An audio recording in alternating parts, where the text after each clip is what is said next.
bulletin sur Fraternité FM. Samedi 25 janvier de l'an 2025, mesdames et messieurs, bienvenue dans ce bulletin d'information, dernier numéro de cette semaine dans les titres. Bonne nouvelle pour les formations sanitaires du Bénin. 3 centres hospitaliers universitaires seront bientôt interconnectés sur le plan numérique. C'est une initiative qui s'inscrit dans le cadre d'un projet supervisé par l'Agence des systèmes d'information et numérique en collaboration avec le ministère de la Santé. Les détails à suivre dans le bulletin matinale. Et pendant ce temps, près de 3 mois après son annonce, le paiement pour l'opération de ramassage des déchets ménagers par la SGDS dans les communes du Grand Nokoué est effectif. La structure chargée de la salubrité des villes du Bénin délivre depuis quelques jours des factures de prestations aux ménages. Détail à suivre également. Et puis, difficile pour certains responsables d'établissements de collecter les dossiers des candidats au baccalauréat dans leurs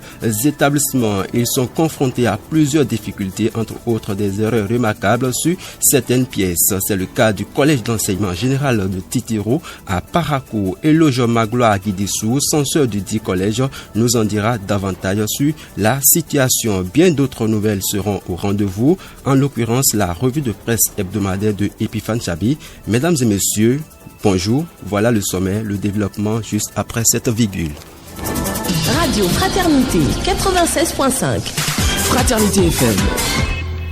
Comme je vous l'annonçais dans les titres, casse-tête pour certains responsables d'établissement dans la collecte des dossiers des candidats à l'examen du baccalauréat session de juin 2025. Ces directeurs sont confrontés à d'énormes difficultés, des difficultés liées entre autres au manque de date de naissance sécurisée chez plusieurs candidats, des erreurs sur certaines pièces. Conséquence, certains responsables d'établissement de la ville de Parakou n'ont pas pu déposer la totalité des dossiers de leurs candidats lors du premier ramassage de dossier par l'office du baccalauréat. C'est le cas par exemple au collège d'enseignement général de Titiro dans le premier arrondissement de la ville. Eloge Magloire à Guidissou, censeur du CG Titiro, évoque la situation de son établissement. On n'a pas pu déposer la totalité des dossiers, mais nous avons déposé des dossiers à un taux de 85%. Ce qui bloque ici, c'est une activité qui a été très difficile à mener. Parce que depuis le 18 septembre 2024, mon premier souci, c'est d'accompagner les élèves de classe de terminale. Cependant,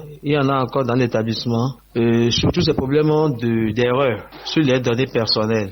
Soit, oui, l'erreur se trouve au niveau du nom, ou bien l'erreur se trouve au niveau des prénoms, encore au niveau de la date de naissance. Bon, des demandes de correction ont été déposées, d'autres ont abouti, d'autres sont encore en cours. Et c'est ça surtout qui nous bloque. Alors que la date butoir pour le dépôt des dossiers des candidats est fixée au 30 janvier 2025, chaque responsable d'établissement met les bouchées doubles pour qu'aucune des candidats ne soit laissée sur le carreau. Mais pour y arriver, les parents des candidats sont aussi invités à jouer leur partition en s'acquittant notamment des frais de dossier. Eloge Magloire à Guidissou, censeur du CG Titiro. Je dis aux parents de faire diligence. Ce qui doit être plus important pour eux, la vie de leurs enfants et la scolarisation de leurs enfants. Il est vrai, aujourd'hui, l'État déploie assez de moyens pour aider les parents dans ce sens. Les mesures de gratuité, les mesures de soutien, tout ça. Mais les parents doivent comprendre que la scolarité a un prix. Je vais droit au but. Ils doivent assumer leurs responsabilités. Ce n'est pas seulement d'accompagner les enfants pour déposer les dossiers. C'est tout un processus. Ils doivent aussi accompagner les enfants à recevoir les cours. Parce qu'on a connu que certains parents, une fois que l'enfant est à l'école, ils laissent tout. On veut leur soutien, qu'ils nous aident à encadrer davantage l'enfant à la maison. Le gros lot du travail se fait à la maison. Nous autres, nous avons tout fait pour assurer les cours. Et nous contrôlons nos enseignants. À demander, nous invitons même le corps d'encadrement à voir ce qui se passe sur le terrain.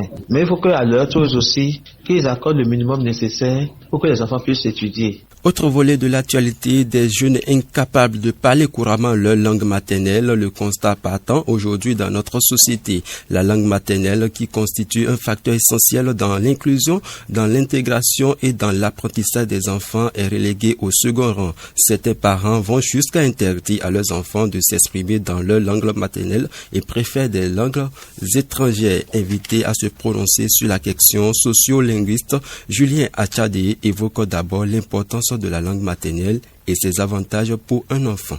La langue maternelle, d'un point de vue socio-linguistique, on entend par la première langue par laquelle l'on a fait l'acquisition du langage. C'est la langue généralement de la maman, voilà, de la mère. Donc c'est supposé être la langue de la mère. Mais en réalité, comme ça peut arriver que ce ne soit pas le cas, on parle donc de langue maternelle lorsqu'il s'agit de la première langue par laquelle un individu a fait son apprentissage. L'importance ici de cette langue maternelle, c'est que c'est la langue en quelque sorte nourricière. Il y a des études qui ont montré que l'enfant en réalité apprend à parler sa langue depuis le ventre de sa maman. Une mère en état communique avec son enfant et par rapport à ça développe des prédispositions à apprendre cette langue-là. Donc une langue que l'on apprend, que l'on entend depuis le ventre de sa maman, on a plus de facilité à parler cette langue-là, on a plus de facilité à s'en imprégner et à être moulé dedans. Donc ça, c'est un avantage que au lieu que ça soit un nouvel environnement, une nouvelle chose que l'on apprend ici déjà depuis la gestation. Selon Julien Achadi, il est indispensable que les parents se rendent à l'évidence et commencent par apprendre à leurs enfants à bien s'exprimer dans leur langue maternelle. L'enseignant-chercheur à la faculté des lettres, arts et sciences humaines de l'université de Parakou, Julien Achadi. Aucun inconvénient sur l'enfant, tout est ici bénéfice, tout est bénéfice, aucun inconvénient. Cet enfant-là a vraiment développé tout ce qu'il faut, pour acquérir vraiment la langue de son. Il n'y a aucun inconvénient à apprendre. Cela n'est que bénéfique pour l'enfant. Plus qu'une fondation, un soubassement, c'est-à-dire ce qu'il faut, ce sur quoi tout le reste se repose, y compris même sur le plan psycho-affectif, sur le plan psycholinguistique. Les victimes, ce sont ces enfants-là. Effectivement, aujourd'hui, de plus en plus, on rencontre des jeunes qui disent « je ne comprends aucune autre langue que le français ». C'est dommage. Le chromosome qui les a fabriqués, tous, leur être, leur identité, c'est pas un chromosome français. J'éprouve de la compassion pour ces victimes innocentes. Et aux parents qui se comportent comme ça, je leur dirais d'entrer et d'emblée, sans sourciller, que c'est pas ignorance qu'ils le font, c'est pas mépris d'eux-mêmes. Et l'ignorance se situe à deux niveaux. Le premier niveau, c'est qu'ils ne savent pas qu'ils sont en train de briser l'avenir de leur enfant. Autre volet de l'actualité, et je vous l'annonçais d'ailleurs en titre, fini la gratuité du ramassage des ordures solides ménagères dans les communes du Grand Nokoué. Comme annoncé le 28 octobre 2024, l'opération de collecte de déchets ménagers est dorénavant payante dans cette partie du Bénin. Cotonou, Porto-Novo, Aboumey-Calavi, Semempodji et Ouida sont les communes concernées. Preuve de l'effectivité de cette nouvelle donne, la Société de gestion des déchets et de la salubrité SGDS en abrégé fait délivrer depuis le 15 janvier des factures de prestations aux habitants du Grand Nokoué. Propriétaires et locataires de maisons vont désormais devoir passer à la caisse de la SGDS. Selon un communiqué rendu public le 22 janvier, des agents mandatés de la SGDS SA en collaboration avec les autorités locales sont chargés de remettre ces factures aux habitants. Ces agents peuvent également recueillir des informations supplémentaires pour faciliter la collecte des redevances et garantir un service optimal. La SGDS invite cependant les citoyens à coopérer afin de garantir le bon déroulement de cette opération importante à la propriété des ville. Autre volet de l'actualité, le Bénin passe maître dans l'art de la dette ces dernières années en Afrique. La preuve, le pays vient de frapper un gros coup sur le marché financier international en levant un prêt d'$1 milliard américains le 16 janvier dernier. Un nouveau coup de maître après 750 millions de dollars mobilisés en février 2024 et auxquels s'ajoutent les centaines de milliards captés sur le marché régional. Mais comment se faire le remboursement de tout cet argent? Aimé Kokou Dadion est un économiste. Il éclaire le mécanisme. Dans l'un ou l'autre des cas, il y a ce qu'on appelle le principal et l'intérêt. Je donne un exemple simple. Dès que vous faites un prêt d'$1 million, bon, disons d'$1 milliard, comme on parle plus en milliards, et que le taux d'intérêt de 5%, Quand c'est un prêt, c'est que vous payez donc l'intérêt, soit dans le contrat, ça peut être un intérêt annuel ou trimestriel ou semestriel. Et il y a un délai donc pour rembourser le principal. Mais quand c'est un emprunt obligataire, c'est l'emprunteur qui définit les critères. Il définit donc le délai de maturité de l'emprunt. Il peut dire que cet emprunt que je veux faire, son délai c'est de 15 ans. Donc c'est au bout de 15 ans que je rembourse le principal. Mais chaque année, il va verser les intérêts. Aimé Koko Dadéon rassure ensuite sur le degré de solvabilité du Bénin et sur le marché de la dette et les conditions avantageuses dans lesquelles le pays effectue ses prêts. L'économiste revient par ailleurs sur l'importance de la dette pour le développement. De façon générale, les prêts du Bénin ont un taux d'intérêt d'environ 4%. Donc ce n'est pas des dettes qui reviennent très coûteuses pour le Bénin. Le Bénin ne va pas supporter assez de services de la dette. De toutes les façons, comme je l'ai dit dans mes interventions précédentes, on a forcément besoin de s'endetter pour aller de l'avant. Le plus important, c'est ce en quoi on investit la dette contractée. Si ce n'est pas des services, ce n'est pas des investissements productifs, ça ne vaut pas la peine. Parce que, quoi qu'on dise, c'est quand même un coût pour les gouvernants et pour le pays de façon générale. Et la plupart donc des dettes contractées par le Bénin ces dernières années ont une durée de maturité moyenne de 9 ans. Ça suppose que c'est d'ici 2035 en moyenne que ces dettes seront payées.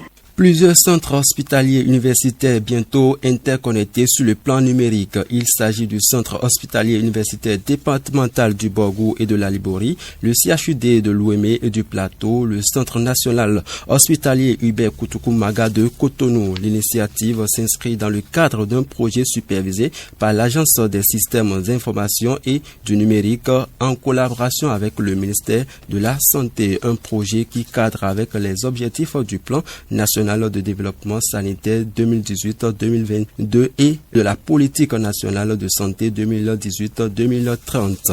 Il vise à doter ces hôpitaux d'infrastructures numériques modernes pour améliorer la qualité des soins et renforcer l'efficacité du système de santé. Les travaux prévoient l'installation des réseaux locaux, de la fibre optique pour une connexion rapide et d'un centre de contrôle pour superviser les systèmes numériques.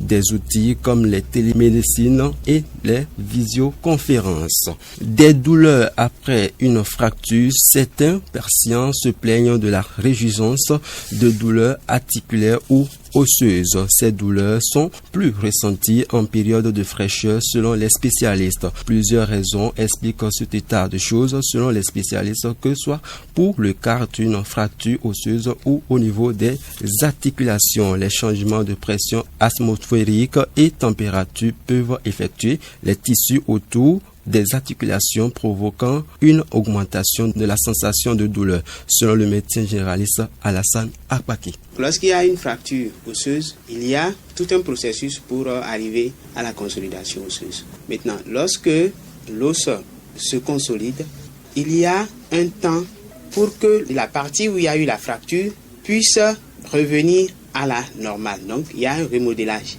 Et ce remodelage-là peut prendre du temps, des structures normales. Donc pendant cette période-là, en période de fraîcheur, c'est comme une zone de faiblesse à ce niveau. Donc il va y avoir des douleurs à ce niveau. Tout ce qui est des articulations. Vous savez qu'au niveau des articulations, il y a le cartilage qui recouvre la surface osseuse. Et à ce niveau, quand il y a un traumatisme au niveau articulaire, il y a ce cartilage-là qui est atteint. Donc, et en période de fraîcheur, donc il y a une inflammation à ce niveau, donc, et c'est pour cela que même les personnes qui ont des fractures articulaires ou bien des traumatismes, donc ces personnes sont à risque de développer des arthroses plus tard. Vous venez de suivre Alassane Akbaki, médecin généraliste. C'est donc sur cette information que nous refermons ce bulletin d'information. Christian Avossetien a assuré les manipulations techniques en direct. Je suis Akilas Tako. Merci pour votre aimable attention. Retrouvez Epiphane Chabi pour la revue de presse hebdomadaire. Mais avant, retenez ceci, il faut laisser le temps au temps. C'est souvent lui qui nous ouvre les yeux et apaise nos douleurs. Bon week-end à chacun et à tous. C'était le bulletin sur Fraternité FM.